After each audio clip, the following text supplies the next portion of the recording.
3 जुलाई Saint Thomas के नाम से जाने जाते हैं। थॉमस को भारत जाने के लिए नियुक्त किया गया था, लेकिन उसने अनिच्छा से विरोध किया। भले ही यीशु रात में उसे दिखाई दी। कुछ ही समय बाद अब्बन नाम का एक व्यापारी राजा गोंडोफोरस के लिए काम करने के लिए बढ़ई की तलाश में भारत से आया। यीशु मसीह थॉमस को एक दास के रूप में उसके साथ जाने को कहता है और इस बार थॉमस उत्साह से सहमत हो जाता है।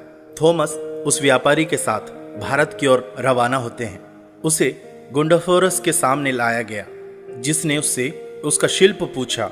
थॉमस ने कहा कि वह एक बढ़ई और एक निर्माता है जो राजाओं के लिए महलों सहित कई चीजें बनाने में सक्षम था। इसलिए गोंडोफोरस ने उसे एक महल बनाने के लिए कहा। थॉमस ने उत्तर दिया कि वह महल के निर्माण के लिए सर्दियों के महीने की प्रतीक्षा करेंगे, जिसने गोंडोफोरस को चकित कर दिया, क्योंकि बाकी सभी ने गर्मी के महीने में बनाया था। लेकिन थॉमस ने जोर दिया और गोंडोफोरस ने उसे महल के निर्माण के लिए बड़ी मात्रा में धन दिया और महीने बीतने के साथ साथ उसे बड़ी मात्रा में धन और प्रावधान भोजन जारी रखा। लेकिन थॉमस ने गोंडोफोरस के प्राप्त सभी धन और प्रावधानों को ले लिया और उसे गरीबों में बांटना शुरू कर दिया। थोड़ी देर बाद राजा गोंडोफोरस ने थॉमस के पास एक दूत भेजा और उससे पूछा कि महल के काम कैसा चल रहा है।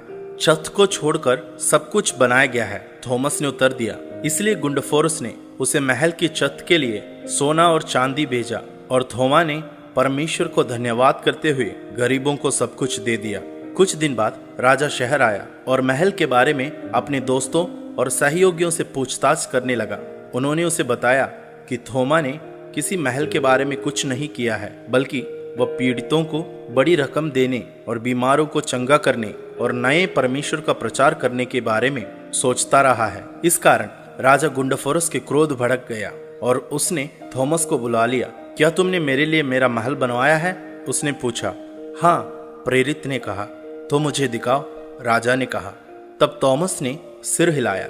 आप इसे अभी नहीं देख सकते हैं, आप इसे केवल तभी देख पाओगे जब आप इस दुनिया से चले जाएंगे। निश्चय ही राजा का क्रोध बहुत बढ़ गया था। थॉमस को जेल में डाल दिया गया और गोंडोफोरस ने फैसला किया कि वह उस प्रेरित को जिंदा मार देंगे।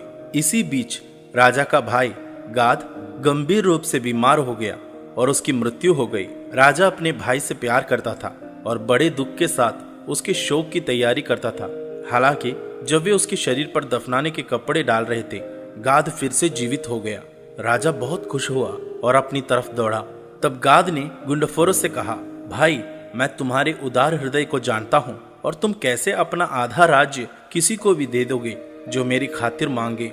मैं विनती करता हूँ कि आप मुझे एक अनुग्रह प्रदान करें। और गोंडोफोरस ने गाद से कहा, कुछ भी मांगो और मैं उसे दूंगा। तब गाद ने कहा, हे भाई, मुझे अपना महल स्वर्ग में बेच दे। राजा इस बात से बहुत हैरान हुआ और उसने पूछा, स्वर्ग में मेरा महल कैसे हो सकता है? तब गाद ने उससे कहा कि जब वह मरा तो उसके प्राण स्वर्गदूतों द्वारा स्वर्ग पर उठा लिए गए, जहां उन्होंने उसको बहुत से भवन दिखाए। अंत में वे एक ऐसा व्यक्ति के पास गए जो विशेष रूप से सुंदर था और गाद ने स्वर्गदूतों से इस खूबसूरत महल के सबसे छोटे कमरे में रहने की अनुमति मांगी, परंतु स्वर्गदूतों ने यह कहकर सिर हिलाया कि वह उस भवन में नहीं रह सकता।